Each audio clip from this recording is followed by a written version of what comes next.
Someone's threatening to out me on the internet, exposing the reason that I'm getting a divorce. So I'll go ahead and tell y'all myself because I'm not ashamed. Now, I don't owe any explanations, but because I brought my divorce to the internet, I might just explain what's going on. Here are the quick facts. My husband and I were married for 7+ years. For 6 of those years, he and I worked 2 different shifts.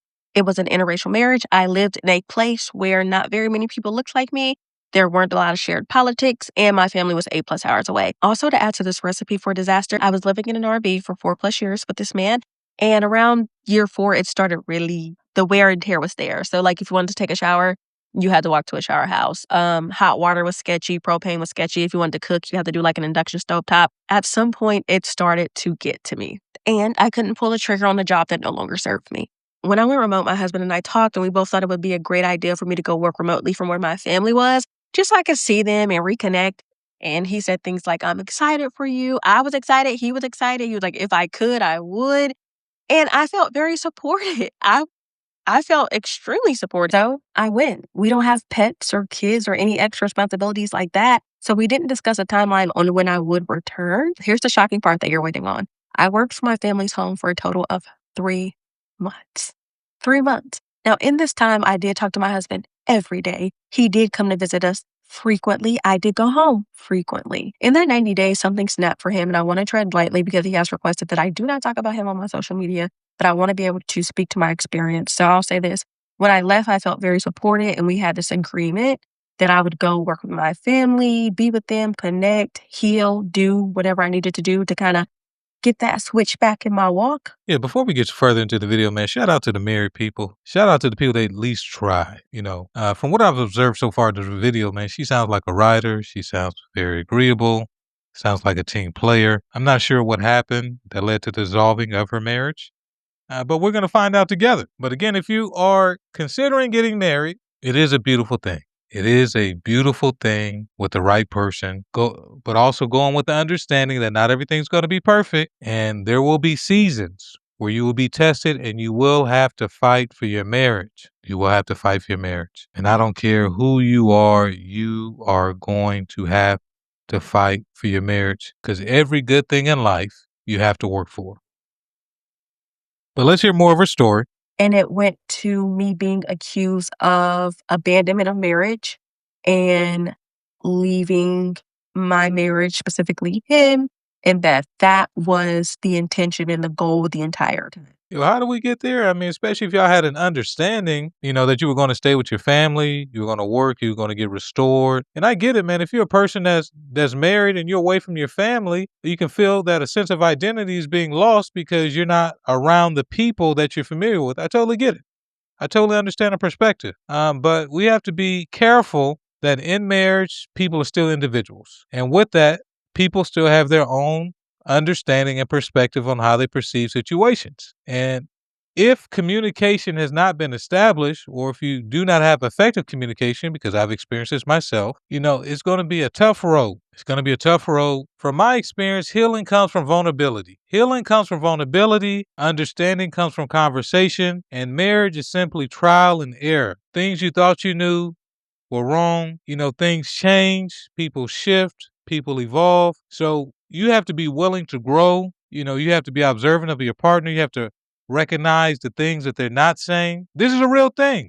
You have to recognize the things that they're not saying. You have to recognize, sometimes based on the temperament, when they want to talk, when they don't want to talk. Sometimes it can feel like a game of cat and mouse when it comes to communication in a marriage. And this is why I will always encourage you that in a marriage, find your own rhythm. A lot of people go in with a determination that their marriage is going to look a certain way.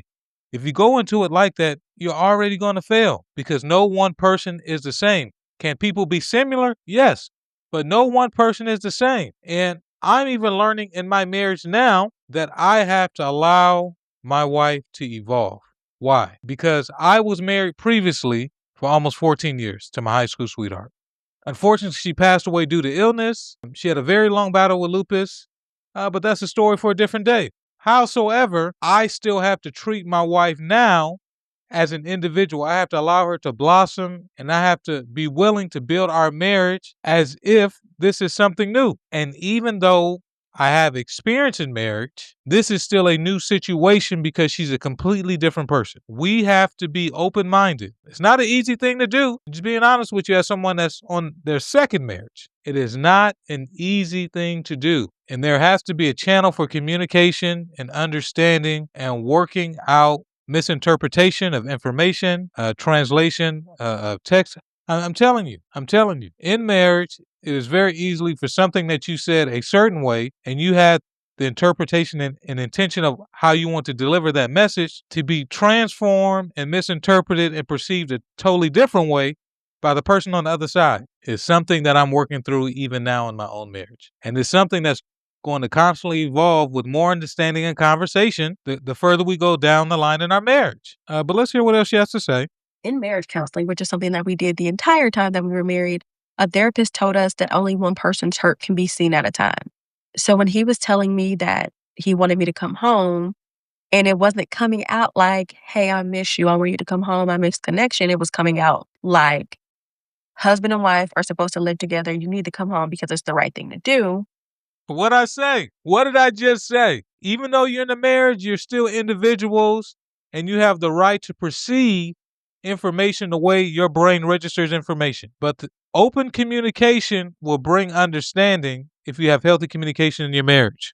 I said, this isn't verbatim, but ultimately I was like, you are demanding me home and I'm going to be alone. I'm going to be by myself. No community, no connection. I have to sit in silence in the smallest RV that barely functions while you sleep just because you think husband and wives are supposed to live together. Now, respectfully, I'm going to be on the husband side on this. You knew what it was when you got married. And I don't want to sound harsh or insensitive, but at the beginning of the video, you said that you started off in the trailer. You knew you were going to be isolated from your family. So if that was something that you knew you wouldn't be able to do down the line, then you probably shouldn't have married.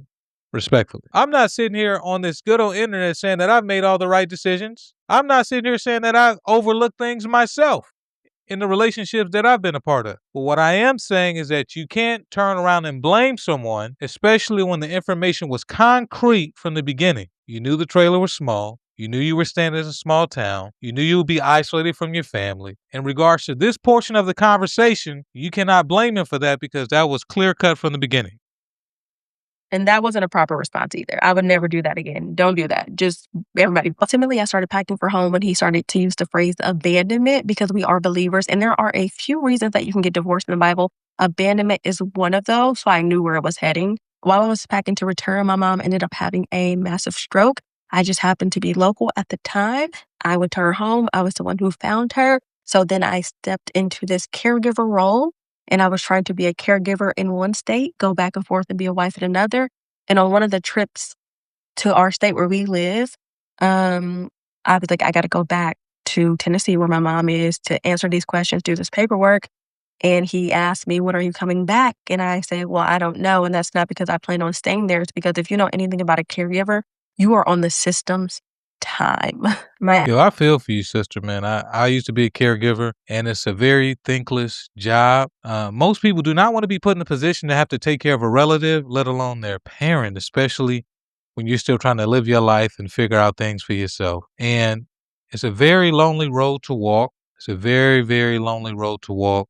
And it's very taxing physically and mentally. As a person that did it for a very long time for my first wife, I totally understand. Now, just me being objective from the information that's being presented in the video, it sounds like y'all didn't really have much going on in the small town and trailer where you were at. So me personally, if I was the husband, we're just gonna play devil's advocate for a moment. If I was the husband and I knew you were already suffering community, right? This is a part of the conversation. You were suffering community and disconnection from your family and friends. Yes, technically you knew what it was from the beginning, but things have changed. That's marriage. That's life. Things have changed now. So now we're beyond that. Mom has had a stroke. You need to move back to take care of her. Totally understand. Since we don't have anything going on, thinking in the mindset of a husband, I would have moved back with my wife to help her with her mom, me personally. Because it means so much to you, I would compromise and move back to help you with your mom because it means so much to you. And that's what marriage is. Sometimes you have to do things that don't mean a lot to you. Sometimes you have to pour into situations that you can care less about. But if it means something to the other person, you have to do it for the betterment of your marriage. It's my personal opinion. It feels like he was being kind of selfish in this situation because she was very clear. She was very clear on how she felt about her family and missing them. If the husband really wanted his marriage, he should have packed up and went down to Tennessee with her to help her take care of her mother. Absence was something he didn't want to go through again, so ultimately he decided to file for divorce. When I started posting about our divorce online, it was very much out of a place of hurt. So I want to be fair and tell some other sides of the story that I did not share at the time. I was laid off 2 days before he made the decision to divorce me, and since then he has been covering my portion of our shared bills, Shout out and to we've been a you. 50-50 marriage. He has attempted to remain a friend from day one, and I wasn't sure about that. I wasn't ready for that. There are times that I think I'm still not ready for that. He has also volunteered to help me get back on my feet as I announce I'm starting a new job. There you have it. So to the person, and it's not my ex-husband, who said they were going to come and lay it all bare, I beat you to it. Man, shout out to the young lady for sharing her story. I didn't include the other video, but the reason why she went back to take care of her mother because her other siblings, and she did have other siblings, they were unreliable and they were on drugs. One of her brothers had passed away from overdose.